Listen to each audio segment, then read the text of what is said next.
Fuck it. That's what I'm doing. Let's go do ninja stuff.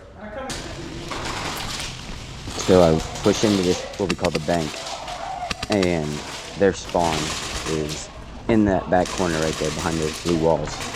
So I decide to be a griefer.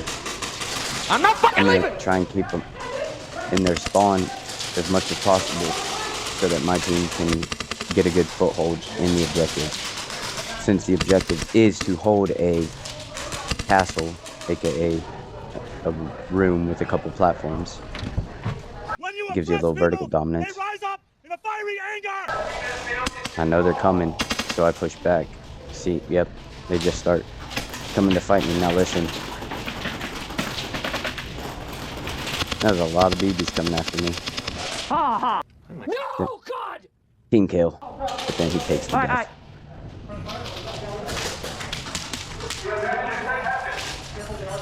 Blue or red? I never know what team I'm on.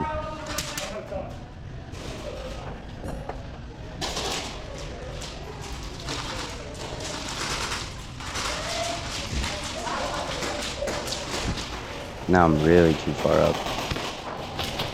Oh no! We suck again! Guess I should check my corners.